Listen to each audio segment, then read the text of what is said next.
So, once again, a very good afternoon to one and all present here. I, Shanu Jain, Assistant Professor, DME Management School, along with my co host, Dr. Seema Ma'am, Ms. Parul Grover, and Ms. Roli Vadwa, welcome you all to this webinar on expectations of the corporate world from professional graduates.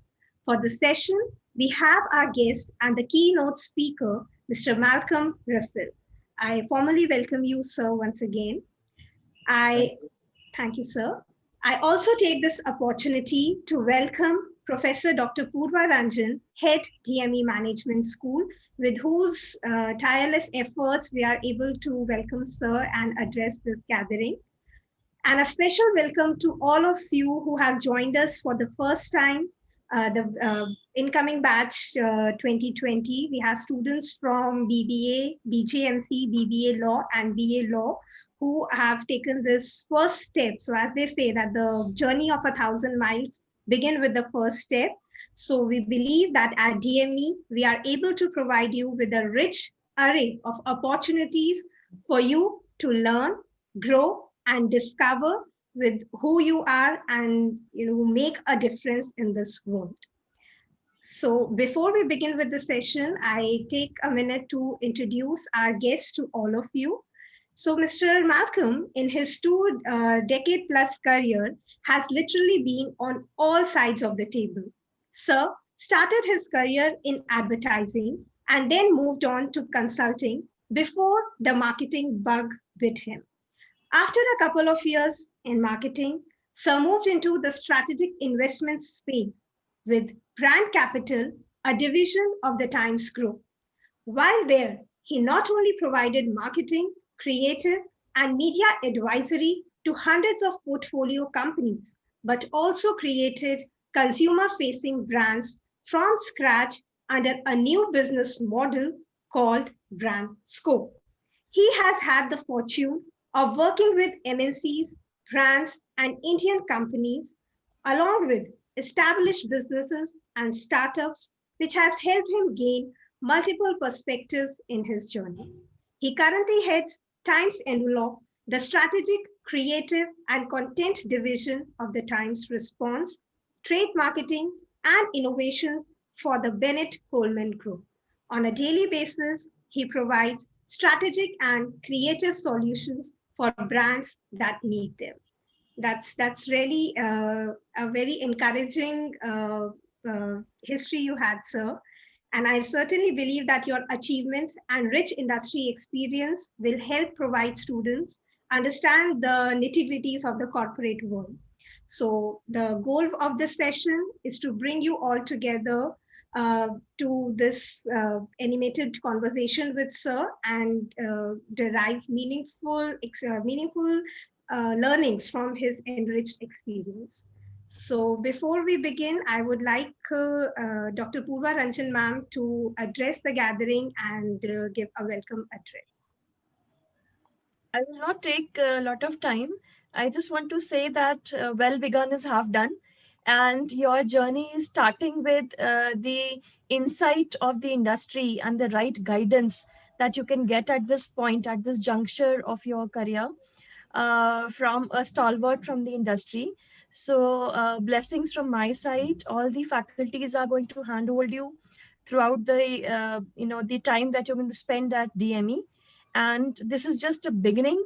And in between, whenever we'll be calling other industry stalwarts, the purpose will be to make you listen to their experience, gain from it, and try to use whatever tips and advice they give you in your studies, in your career, so that you actually create a niche for yourself in this competitive corporate world. So with that, let us start with the session. Over to you, sir. Thank you so much, Dr. Purva and Shanu, for that introduction. So, it's very difficult to try and capture, 25 years of experience in 40 minutes. But I think it's a great initiative that you all are doing to give an insight to your students on what the corporate world looks for. And I think what I've tried to do is I've tried to capture it in a very simple manner, and not use any jargon. But I think what I feel is, some of the essential qualities that we look for in professional candidates, and how you can actually use your education, and then once you enter the corporate world, to customize your behavior, change your behavior accordingly to suit what we look for.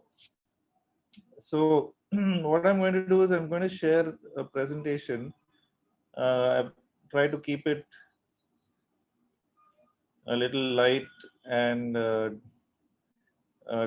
the other thing is, it's very difficult to gauge the response, especially when you're presenting online to such a large group.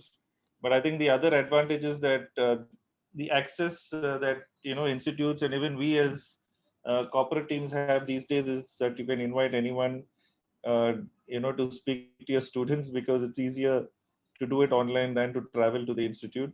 So I think that's another huge advantage, and I'm glad that you all are making the most of it. Okay, so this was a topic that was given: expectations of the corporate world from professional graduates.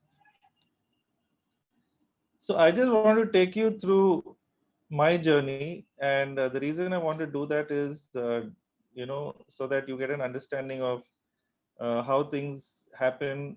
And it's not that you can plan everything in life. Some things happen, without your knowing or 100% influence. So I started my career in advertising.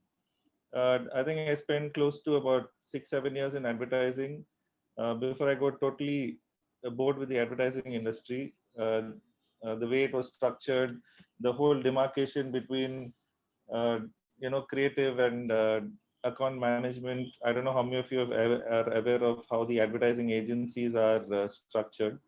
But essentially, I thought that I could do something more. And that is when I got into this interesting space called design and branding.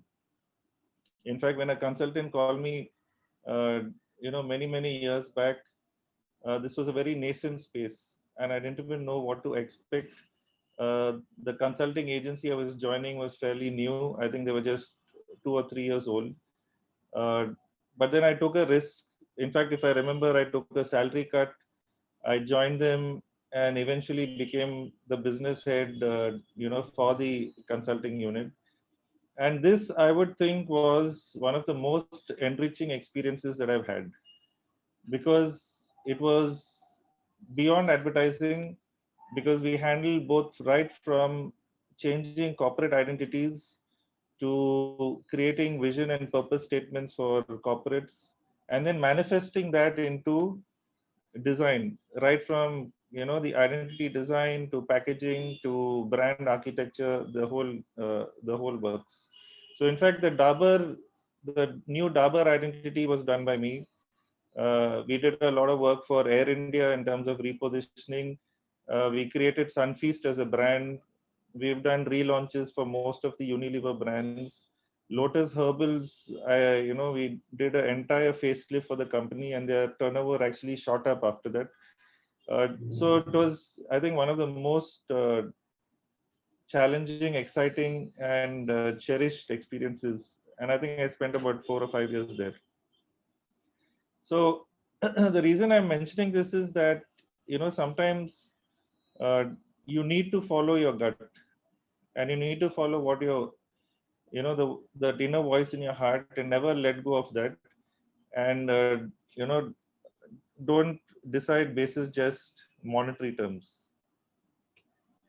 So when I look back, maybe at that point of time, I wasn't sure if I was taking the right step, but everything always looks good in hindsight.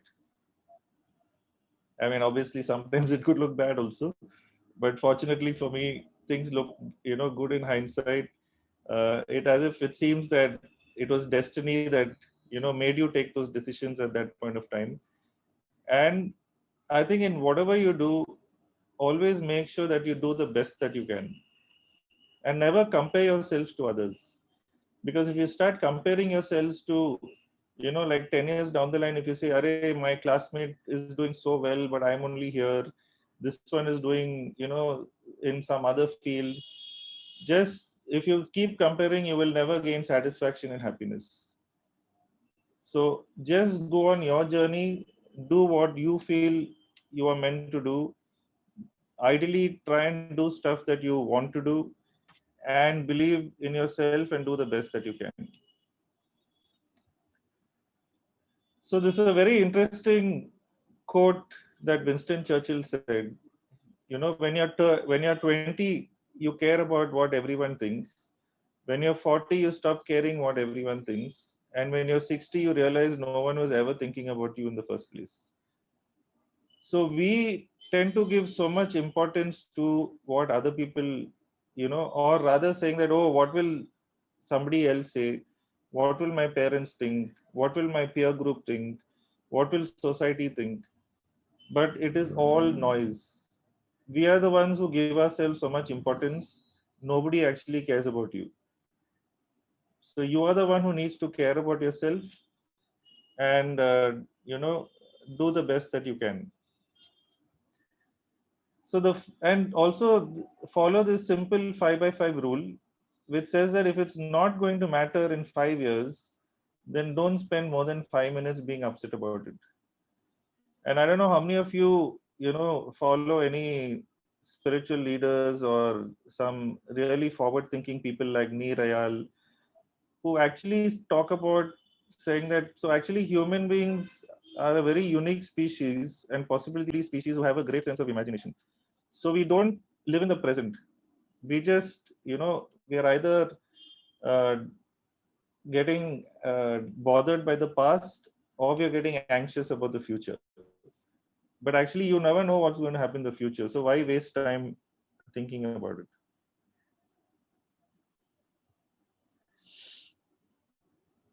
The other important thing you need to realize is that life is a marathon and not a sprint. So, don't look at it from a short term perspective, always look at it from a long term perspective. And your professional degree is only good enough to open the first couple of doors. After that, you are on your own. It really doesn't matter whether you're from IIM Ahmedabad or you're from any other smaller institute.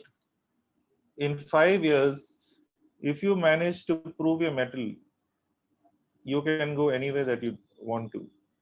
In fact, if you'd see, a lot of people from MICA are doing extremely well. And the reason is because, I guess the kind of coaching they get, or the attitude that gets instilled in them in the institute. But a few years back, MICA was nowhere compared to any of the top institutes, be it uh, IIMs, SPJ in Bajaj, NMIMS, etc. So while your first professional degree is good, after that, it's about what you are capable of and your ability to move forward. So life is not fair. Get used to it. You'll find this a lot in the corporate world. Uh, People just can be cruel at times. So I think you should get grounded in your professional career right now.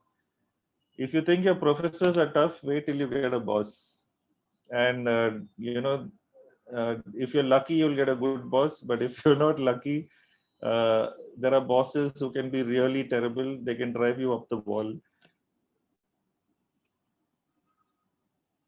Third is nothing comes easy. And what I've seen in today's generation is everyone wants everything very fast. Uh, you know, they want to become a vice president, they want a car, they want everything in 5 years. But guys, that's not going to happen. You have to earn your title, you have to earn the money. Yes, it can happen in 5 years. Today, you see a lot of new companies have got billion-dollar valuations in 5 years. So there's nothing stopping you there. Also, life is not divided into semesters. You don't get summers off, and very few employers are interested in helping you. And a lot of times, when I do appraisals with teams or I talk to people in the organization, everyone says, but the organization is not training me enough. the organization is not helping me grow. But that is not the responsibility of the organization. The organization will help in providing you the right environment. It's hired you to do a certain job, and it is for you to constantly evolve and develop yourself. So you need to find your own time amidst all the work pressures that you have to actually build on and grow yourself. The other very important thing is every organization has politics. So it's very important that you understand organizational politics and start developing this very important tool called networking in order to sustain and grow in the corporate world. And if you're really lucky, if you get a great boss, make sure you don't, even if you leave him in this organization, ensure that you keep in touch with him or her and make him or her your mentor, because a lot of times I've seen people's career grow along with their bosses.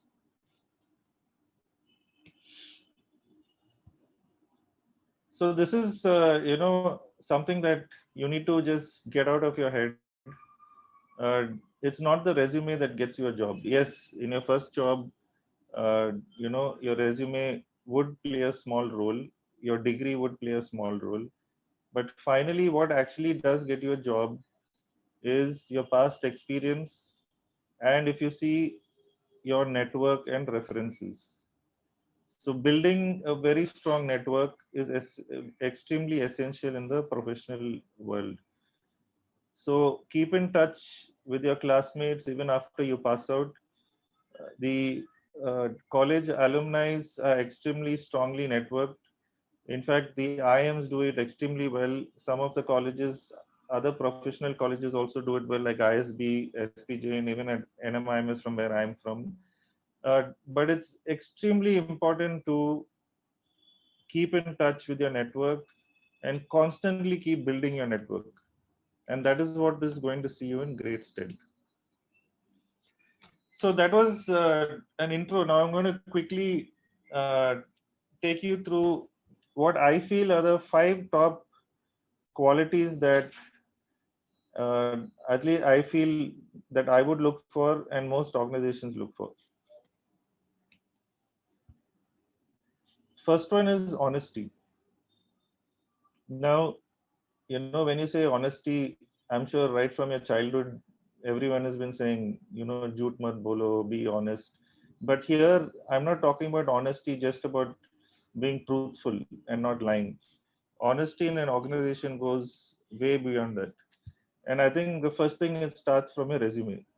And it is unfortunate that a lot of people lie on their resume, or they try to showcase stuff that they've done one, but they make it sound like it's 5 or to the power of 10. So I think you need to be extremely truthful. And if you want your resume to look good and shine bright, then make sure you do stuff to make it look good and shine bright. But don't manufacture stuff to make it look good. Because very soon your organization and your bosses will see through you, and that will really affect your reputation. So I'd take a minute to read this cartoon. Now, you also need to know that there are different facets of honesty in an organization. Now, if you've read this whole thing, this is about being stupid. So yes, the guy is being honest, but also he's being highly undiplomatic. So diplomacy in an organization is extremely important. You need to know how to say and what to say and when to say what. And especially when you enter an organization at an entry level, make sure you understand the dynamics of the organization, the structure, the politics, your boss, your super boss. Get a feel of the place, understand the inter dynamics within the team, and then then you start speaking, stating your opinions, and start making an impression. A lot of times I've seen youngsters come very enthusiastic, and they try to make this first impression, and a lot of times it actually falls. They make a negative impression. But I'm not saying that first impressions are not important, but make the first impression as the right impression, and don't come across as somebody who's know it all, or trying to be extremely eager to please. So take your time. There is something that we call as a honeymoon period in companies. So that is essentially, the first uh, 3 to 6 months, or it could be 1 to 3 months, depending on the company you join. So make use of this honeymoon period to understand culture, understand people, because finally organizations are made up of people, and it's made up of culture, and one organization is not the same as the other. So that is an extremely important uh, understanding that you need to develop. Also, honesty is, I feel, is very underrated. At any given point of time in your career, you'll always be faced with, you know, multiple crossroads. So, which is a crossroad that you need to take, and that is what will determine your integrity and your reputation. So, integrity is something which no organization will, or the lack of integrity is not something that an organization will tolerate. And that is extremely important, that you maintain your integrity at all times. And this goes on to build your reputation. So, at the end of the day, your reputation is everything. Because after you spend time in a company, then, like I told you earlier, your degree and your resume has very little weightage. It is what your previous organization, your previous boss, your previous team members have to say about you. So make sure that your reputation is intact and you create a great reputation. Now, let me tell you what are the various aspects of or values that you need to build to create a great reputation. So the second most important thing I feel is teamwork. And no organization, hires people to work in as individuals. So if you want to work as an individual, then you can become an entrepreneur. But even entrepreneurs, once they want to grow, they have to hire other people and build a team. So essentially, what I'm saying is that you are always part of a team. So you will see that in your course, which you're going to start off soon, there will be projects, there will be group work, there will be teamwork. You have to start building the capability to work with teams, to listen to other people's opinions, to listen to, appreciate, or give critical opinions on other people's ideas, and don't feel that it's always about me, I. It's always about we. So teamwork is also another word that you hear it so often that you tend to dismiss it, saying, "Ha, ye to school se sun ke aa raha hu." Team dynamics is extremely important. It can actually make or break your career in an organization. If you're not able to gel with your team or work with your team well, then it's going to be quite a difficult task in actually having a successful time in an organization. Your teammates can actually lift you up or bring you down. So it's extremely important.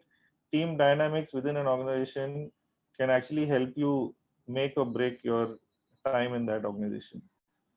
So therefore, in order to be, especially I'm talking from a professionals who are entering the corporate force, you need to be helpful. Be extremely responsible, be willing to take on new things, new challenges, and also be cheerful, because people always like people who add a lot of cheer in the team, and don't be seen as a work shirker. There are a lot of times where young people are extremely uh, reluctant to take on new jobs. The first response is, oh, but this is not part of my KRA, This is not part of my job. This is not what you told me when I joined the team or the organization. Or tomorrow is a Saturday, I have to go for this party, or I have something coming up. Believe me, when I started off in advertising, the first 6 or 7 years, we used to go home every day on an average of not before 12 or 1 o'clock in the morning. And we used to be back in office at 10:30 the next morning. But we really enjoyed what we were doing. And when you're young, that is the time when you can put in all this hard work. Once you get married, then your wife is going to say, why are you coming home so late? Then all that nagging will start.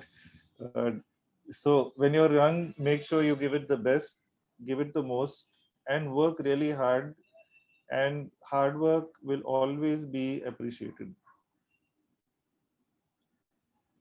The third point is adaptability, and this actually is becoming a very more and more becoming a very important uh, trait or behavior trait that we are seeking in people.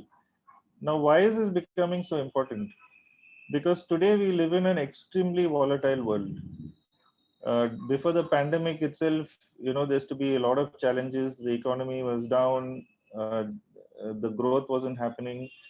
So immediately, companies need to constantly look at new structures, new processes, look at changing team structures, reducing team members, and various other things, thinking of new innovations, thinking of new lines, diversification, forward, backward integration.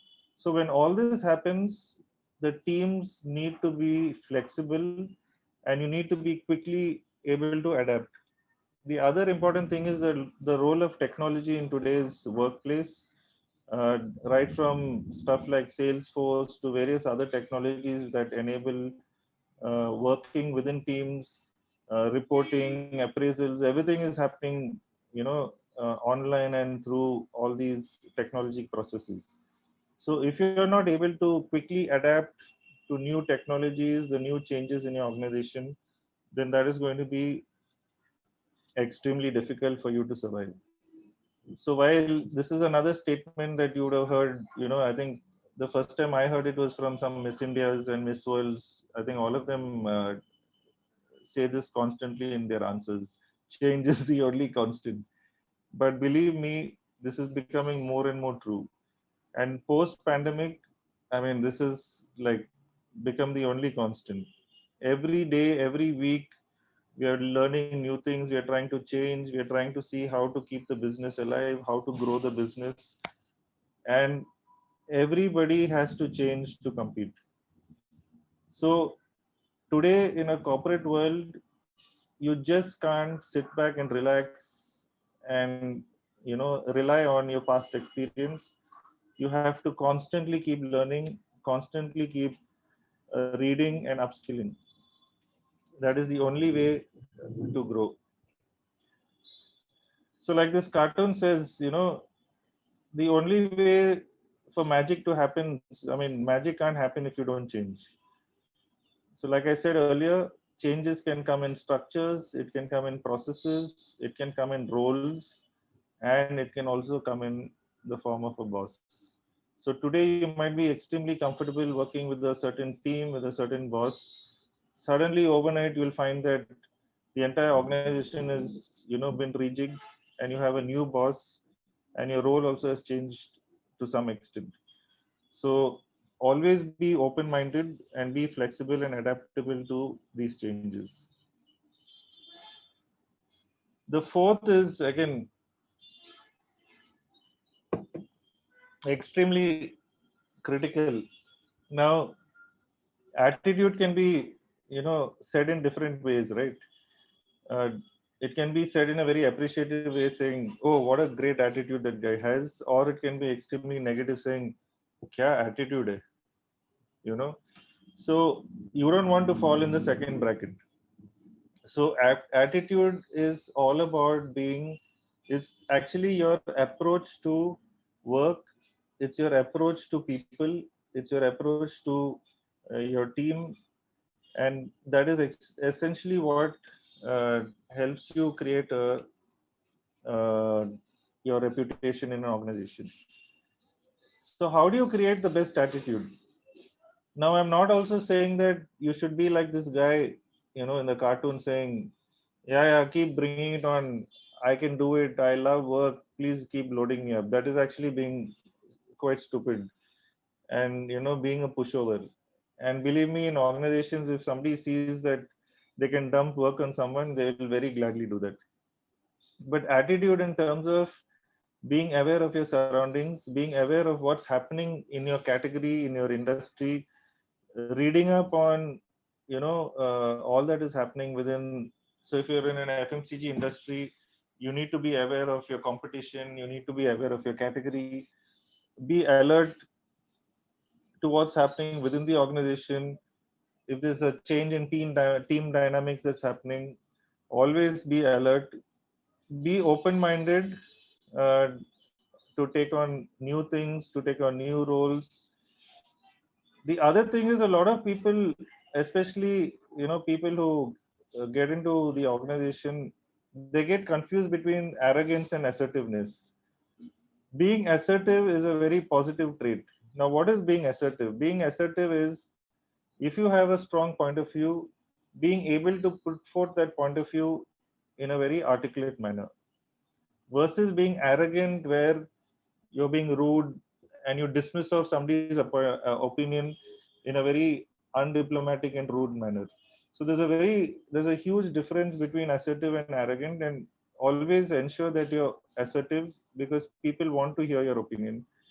Like I said earlier, be ready to help and always have the ability to take on more workload, but do this by being smart and not by being taking on more workload and then working for 16 18 hours a day. So in order to get the right attitude, you need to be extremely curious and take initiative.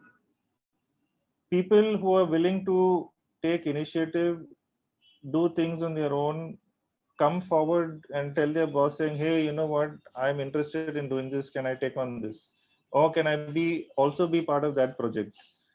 Those are the kind of people who very quickly get recognized and get appreciated, and gain the attention of their superiors. And curiosity is something which we are all born as a child, but we tend to lose it over the years. You have to be extremely curious in your work, and that is what will help you gain more insights and help you grow. The fifth and last one in my top 5 is continuous improvement.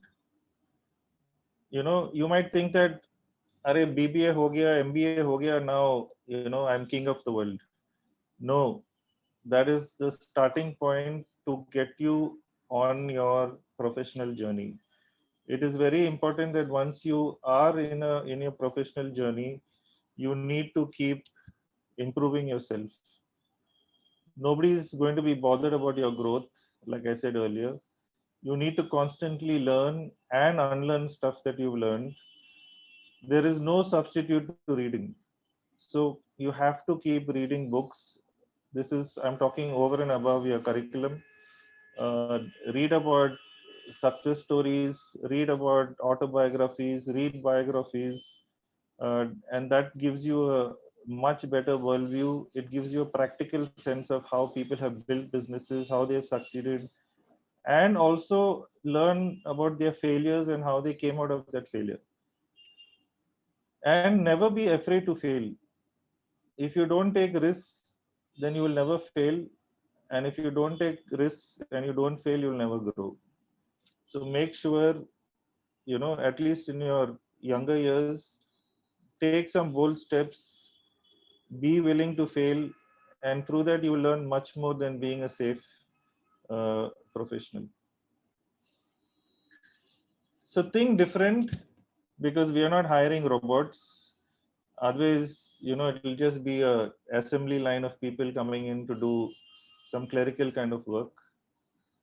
Never lose your originality. Each one of us have our own strengths. There's nobody who does not have a unique strength. So bring that to the fore in your team, in your organization. The other very important thing is that you always join an organization, but you leave because of your boss. This cannot be more true. You can join a Unilever, you can join a Tata, and you would join because those are great organizations. But if you do a research, you'll find out that almost 90% of people who leave a company leave it because of having a bad boss. So managing your boss is also an extremely crucial skill that you need to develop. Of course, there are some bosses who you can't manage or you can't change. But I think this is something which you need to be conscious of.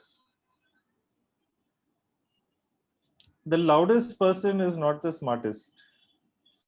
And the sooner you learn this, the better. Uh, and a lot of people, like I said earlier, try to impress by talking a lot, by trying to suppress other people's opinions, but you will be caught out sooner than later. If you want a promotion, start behaving you know as the next role. So promote yourself before your boss. Now what do I mean by this? This is essentially being able to take on additional responsibilities which your next level would be doing. And by doing that, you will start demonstrating your ability to take on more work and responsibilities, and the organization will recognize it and automatically promote you. But there are a lot of people who feel that promotion is an automatic process, so they'll keep doing what they're doing and then expect to be promoted every 2 years, which is not going to happen. I was reading a very interesting book recently, which is called The Rhythm of Life. And there he actually asks a simple question saying, what is it that you seek out of life? And I think if each one of you are able to spend time thinking about it and answering that question, that will help you realize what your professional goals are, what field that you want to choose. Because even in BBA and MBA, you have various fields. You have marketing, you have finance, you have human resources, and various others. So, which is a field that you want to choose? Because each of these require a different skill set and a very different life. But in whatever you do, try to be the best version of yourself. Like I said earlier, don't compare yourself to others.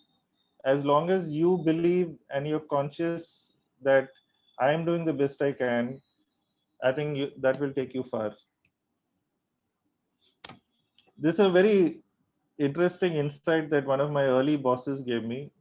And in fact, in my earlier days in my career, I think once I made a huge mistake by chasing money and not joining an organization because of lesser money. So I know it's very difficult because all of us want to earn a lot as fast as we can and buy that dream car and buy that dream house, etc. But from my experience, I would say don't chase money. If you do a great job, money will start chasing you.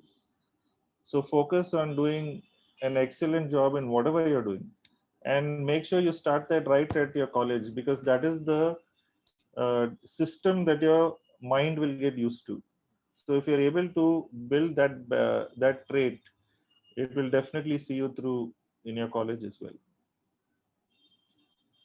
The last thing I want to leave you with is, I'm sure a lot of you would have read about this. It's called Ikigai. It's a Japanese philosophy, and that is actually the ideal space that all of us would, want to be in. And if you can find it early in life, then then hats off to you. If you're able to find something where you do what you love, what you are good at, what the world needs, and you get paid for it, so that is, I think, what I would say is nirvana. So in conclusion, I just want to leave some last points. Finally, it's just a job. While I've said all that, do this, do that, work very hard. Yes, you have to do all that. But finally, at the end of the day, it's just a job. So don't ruin your life and health for a job. You need to take care of your health by exercising. Exercise should become a extremely important regime on your this thing. Take care of your mind by reading. Spend time with your family, because later on you'll regret if you don't. Start saving from day one. Have fun in whatever you do. And lastly, don't waste time on social media. It's just not worth it, except for networking. So I think you should be on LinkedIn for sure. But other social media is just a waste of time. Yeah. Thank you so much for listening. And now we can have some questions. Thank you, I sir. hope I'm Thank on you. time. Well, very much, sir. And rather like it felt like it should go on and go on. Like it's very every slide, everything, every quote, every example you put across. Like that at the beginning of the session, just as we said that we missed it in our times. So I'm very sure that student must have had very great learning from the things which you have shared with us. Rather for us also, it was a great learning Thank session. you. I hope it helps. It certainly, sir. We do have a couple of. I especially liked what you mentioned that the freshers are work jerkers because they feel that they should day one tell people that this is what they are hired and they will not go out of the box and help the company or the boss. So that is something I really feel that sometimes people down the line of 5-6 years of experience, that time also they keep on doing the same thing Yeah. So because I don't it's know, actually, needed. Dr. Purva, I mean, it's a very interesting point you're making. Uh, I've seen, and I think, I don't know if you see it in your experience educating so many kids across for so many years. There seems to be a very strong behavior shift between, the time when we started working and the last 4 to 5 years with people who are coming in. We were willing to give it all and do anything for work, prove ourselves, etc. Today it's as if that people just want stuff on a platter. They feel that they're entitled to something. There are a lot of myths actually. They feel that they should be treated in certain way and no extra work should be given. And if it is beyond their portfolio, why they are being given this work. While we used to feel and we still feel that it is an opportunity to learn and grow. So if I'm doing something new, it will definitely, whatever I learn will help me later on. So it will not go Absolutely. waste. Absolutely. Yeah. A lot of skills which I accidentally picked up while helping somebody or a senior person are now helping me, as a senior management person. That all those things that I did early in the life helped me to grow, Yeah. perhaps rise in ladder. But then yes, understanding the fact that the personal growth has happened as your department grows, your team grows, and your company grows. So we teach this thing called management by objective, where your personal growth is aligned with the department and company's growth. We can't have an individual growth without the department or the company growing. Absolutely. Yeah. So Shanu ma'am, over to you for questions. Yes, sir. So we have a couple of questions, sir. So if to begin with, there are a lot of questions that I'll club them. So a couple of them relate to networking. So students are curious to know that how to increase their network, or does networking help to improve reputation? So a lot of questions I have coupled. So if I have to put them all together, so it says that how to increase the network, and does networking help to build reputation or to be in the good eyes of the bosses and the senior management? Okay. So actually, there are two questions there. So one is how to build your network. One is, like I said, it's extremely important that you start building your network within the university itself.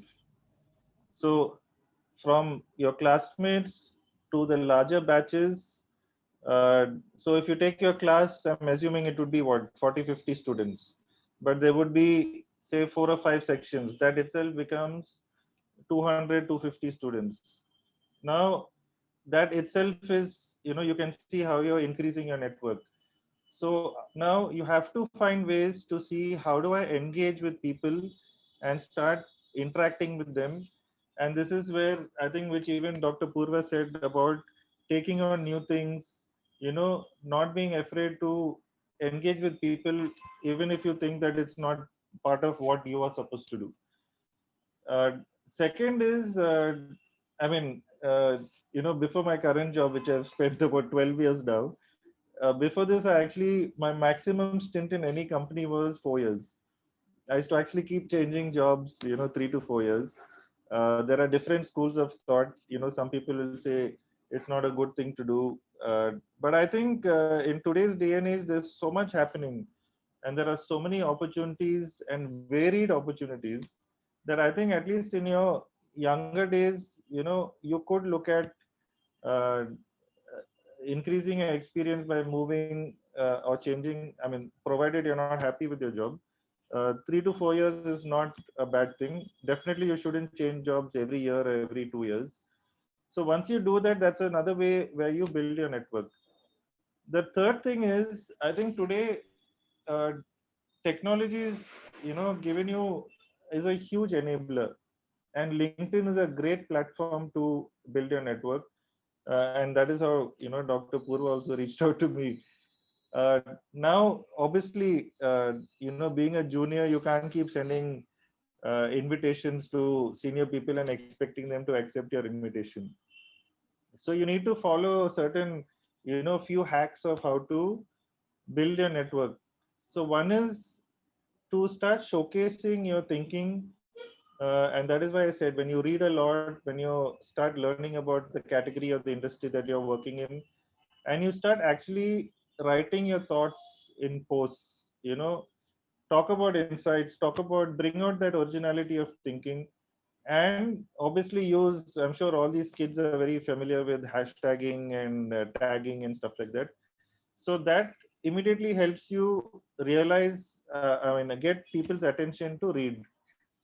The other interesting way to get noticed is also to get into conversations that are happening amongst, senior people. So there are a lot of times when, say for example, I post something, or anyone from any company posts, and you'll find a lot of conversation happening. Now, the best part about LinkedIn is, irrespective of who you are, you can actually make a comment in that conversation and be part of that conversation. So, I mean, obviously, refrain from saying something obvious or stupid. But I think if you're able to say something insightful, bring a new point of view, immediately you will get noticed in, by all those people who are taking part in that conversation. So these are some of the, the hacks, as I would call it, to build a network. True, sir. Definitely true. And like the pertinence of LinkedIn, which we have in our today's academia as well as the corporate world, is nothing to done away with. Apart from this, we also have a question, sir, which says that in corporate world we need a lot of more smart work rather than hard work. So how true is that in the present scenarios? Like which one works better, and how to maintain a balance between the two? You are on mute, sir. Yeah. See, I think there is no substitute to hard work. I think people who say uh, work smart versus work hard are just trying to find an excuse not to do hard work. Uh, I think there's a difference between hard work and smart work. Okay, and I think you need to understand the context of working hard and working smart. So working hard is obviously not taking shortcuts in whatever you do, and also the willingness to take on a lot of work. Working smart is essentially to be able to uh, fall on stuff that you've done earlier, uh, delegate to people who, if you're in a position to delegate, or co-opt team members who are able to support you. So rather than you're trying to do 10 things yourself, whereas you know that some other people in your team have already done something. You can reach out to them, get their inputs, help, or even dip into stuff that you've done earlier. uh, that is, I think, what I would say is working smart. So not redoing 100% of the things, but actually being able to take people support and also dip into your past experience effectively. Sir, I think delegation and sharing of responsibilities should help. Before we take up some questions, I take this opportunity to welcome Professor Dr. Ravikant Swami, sir, Director, DME. So a very good afternoon and welcome you, sir. Before we take up some questions, sir, would you like to address the audience?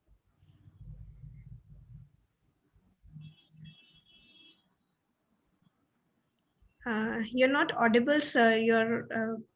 A second. Yeah. Now it's okay, sir. Good afternoon, Dr. Swami. Good afternoon, sir. I welcome you along with the students who have taken admission in BBA at my college. So it has been a very different kind of admission season vis-a-vis the previous seasons. The students did not visit the college. They did not meet us, and they opted everything through the digital mode. So it's like a paradigm shift, and Yeah. it's a shift. And I'm sure with the new concepts coming in, the digital world, the work from home and all those things, the corporate will also have a different kind of future. Yes. Just to quote an example, my college is located in Sector 62 Noida, which is the IT hub of Noida. And I believe around 6 to 7 lakh IT people were working here, and those people are not to be seen here since the last 8 months. So it's almost like a paradigm shift. A place which was known for traffic jams is now a place which is almost deserted, and yet the work is going on very smoothly. So this it's like a paradigm shift. So welcome, sir. I would take this opportunity to welcome my BBA students, and now it's for them to work in this world, which is going to be a different world. Thank you. Thank you so much. And I think that's a very important thing that you mentioned. I think post this COVID-19 pandemic, the entire way we are working has changed. In fact, I have a lot of my team members who are working from their hometown with their parents, living with their parents now. And I think it's a huge paradigm shift, and efficiencies have actually improved. Productivity has increased. We've stopped wasting time traveling, spending 2 hours on the road. All that is being put into work. Indeed, sir. Thank you. Sir, if you allow, I have a couple of more questions to you with your, like, if you can address a few of them. So may I take them up? Malcolm, sir. Yeah, sure. So there's a couple of students are curious to know some good 5 must-read books, the one you mentioned, like The Rhythm of Life, or any other good read for them if they want to start with. So I have 3 questions around this theme. So some good read for the students. Okay, so I mean, difficult to quickly think top of my mind, but yeah, Rhythm of Life. Then you should definitely read some of Neer Eyal's books. I think one is around habit formation. I can send you the list of 5 books. In fact, another interesting 2 books, which is Sapiens and Homo Deus by this Israeli author, which actually gives you a very good understanding of where we come from and where we are headed to. I think that's also an interesting read. In fact, another book I started reading is The Philosophy of Money. So people who are interested in finance, it gives you a great sense of money, managing wealth, uh, perception and approach towards wealth and building wealth, etc. And if for those who are interested in autobiographies, in fact, the Netflix story, again, I don't recollect the exact title, but I can send it to you. It's not by Ray Hastings, but his the co-founder. Very interesting read. Then also there's a very interesting book from the guy who wrote Dilbert Comics, and I think the title of the book is that if I could have made become successful, then anybody can, because he went through so many failures in life and finally became such a popular cartoonist. So what I'll do is I think I'll share a few titles over email, and then you all can share it with the group. Certainly, sir. And Then I'm looking forward to reading the Barack Obama, his new book, which has just come out. definitely, sir. Probably most of the time is like the work takes most of the time. So probably we should also, like, if I talk of myself, then a lot of reading is to be, and it has to be reinculcated. Then we have some question regarding, sir, that to how to like the students are majorly faced with a dilemma of either they should take up a job or they should have their own startup or their own entrepreneurship. So being a job doer and a job creator. So how to go about that? See, I think if you want to be an entrepreneur, it has to be a breakthrough idea. Okay, if you look at any of the digital entrepreneurs who've done it, who've gone big, who've done really well, all of them are solving an existing problem. They're actually making your life easier in some aspect or the other. So if you have a great idea, I don't think there's any reason why you shouldn't attempt to be an entrepreneur. But not everybody is made to, be an entrepreneur. Being an entrepreneur is not easy. Uh, it has its own challenges, and you have to be ready to fail multiple times before you see success. So if you have that grit, determination, and the great idea, you should definitely be an entrepreneur. But otherwise, start off on a job, and you can always, learn, get a feel of the corporate world for 4 5 years, and then become an entrepreneur. Definitely, sir. And one last thing the question is from a student, sir, which is that taking up additional roles and responsibilities disturbs the work-life balance. So how to ensure that we are able to fulfill our professional commitments along with meeting our personal commitments? So Okay. that's one daunting thing which everyone is looking an answer to. See, I don't know whether to give you a diplomatic answer or uh, be brutal. Okay, so personally, if you ask me, I think when you're young and when you just pass out of college, you have to make the most of it. So if you ask me, I think you should forget about work-life balance for the first 4 to 5 years. In fact, I mean, looking back, even though I used to work till 12, 1 in the morning, every day, we still somehow managed to have fun. I think the team you were working with, became your extended family of sorts. Uh, so I think as long as you're enjoying what you're doing, you will never lack this concept of work-life balance. And I think what is happening is, I mean, I don't know if it's fortunate or unfortunate, uh, that professional and personal lives are merging a lot more than it used to in the past. I don't know whether it's a good thing or a bad thing. And the other thing is, like Dr. Swami rightly said, the whole culture is changing. A lot of organizations are moving to work from home. Uh, so I think work-life balance is, the challenge to have a work-life balance is going to reduce considerably. But even when you're working from home, you need to be very disciplined. You need to have a cutoff in your mind saying, okay, this is when I will stop working and spend time with the family. So those decisions, I think, and this is where hard work versus working smart also comes in. So True. planning, I think one point which I missed in all this is, I think planning your work is extremely important.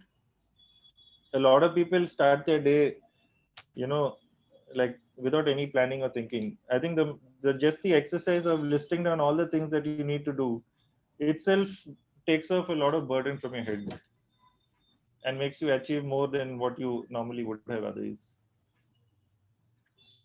Definitely, sir. So, like as you rightly said, that a careful, a meticulous planning, mentoring, and discussions, and having a strong team, which is akin to your family, is definitely a win-win situation for everyone.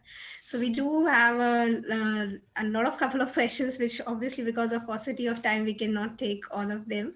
So, I request all the participants, if even if you have some of the questions which we could not take it up just now, so you may write to us. We'll definitely have Sir somewhere in a physical setup in the upcoming months. So we'll have an interaction with him, or you can write to us. We can direct your question to him, or anything which you need from him, or you can may contact him via LinkedIn. As Sir said, that's the power of the social media we have. So with this, before we formally conclude the session, I would request once again Professor Dr. Ravikant Swami, sir, to give his concluding remarks. Okay, is that audible? Yes, sir. Yes, yes. Very Okay, much so audible. that's the first natural question in this e-mode. I would like to thank Mr. Malcolm for gracing the occasion, and it was indeed a very important occasion for my college, for my department, because we are formally welcoming the students who are starting a new career in more than one sense. First is that they are now leaving their schools and entering the college, and second obviously is as I said, it's the new kind of delivery in which they are entering into, which is not the physical form. And I welcome all the management students to this college, and I think they'll be visiting the college in smaller groups. The library is open, and during these 3 years, 6 semesters, students, you have to work upon your knowledge levels. You have to polish your skills. And the most important, which Malcolm sir also mentioned, is regarding the preparing your corporate ready attitude. With that, I thank Mr. Malcolm. I thank all the audience, the HOD, Dr. Purva Ranjan, Dr. Seema, Shanu ma'am. Thanks to everyone. Thank you. Thank you so much, Thank sir, you. for your blessings and kind words. And now I will request Purva ma'am to, with whose diligent efforts we are again here to, they are listening to sir and gathering such useful insights. So over to you, ma'am. All I have to say is that thank you, Mr. Malcolm, for accepting the invite once again. And I will be in touch with you for further guidance wherever our students will require it. And thank you at this point that you gave your time, because students are transitioning from school to college and they will do so with the right attitude. And this will really help them to form a personality which is corporate ready, as well as while they are at the college, they will be picking up the right skills. Because one of my industry mentors said that industry takes professional, but it is the college which makes professionals. So they will pick up the right professional attitude with help of all of us here. And time to time, we'll be seeking your advice and guidance. Thank you, sir. Sure, Dr. Purva and Dr. Swami, thank you so much for having me on board. I hope my small talk was useful and it will help the students in their beginning their journey towards the corporate life. And thanks, Shanu, for conducting this extremely well. Thank you, sir. Thank you. Pleasure is all ours. So with this, we thank you, Malcolm, sir, for your time. Thank you, Director Sir and Ma'am for letting this happen. I request all the participants to kindly fill in the feedback and the attendance form, which is shared in the chat box. So please copy this link with you and fill this form. And I once again welcome you on behalf of entire DME fraternity. And we hope that you have a great academic as well as a great personal professional learnings during your stay at DME. So please fill this feedback and attendance link form, which is shared in the chat box. I also thank Dr. Seema ma'am, Roli ma'am, and Parul ma'am for their constant support and managing this webinar. As sir said, ma'am, it's a teamwork, so we are always together. It's a pleasure. Thank you, Malcolm, sir. Thank you. All the best to everyone. Thank you so much. And hopefully, I'll get to see your campus when things get better. Most Thank Definitely, you. sir. Yeah. We Thank you so look much. forward to welcome you at our campus. Thank you. Thank See you, you. sir. Yeah. Thank you, sir. Thank you so much. Bye. Bye. Bye-bye. I once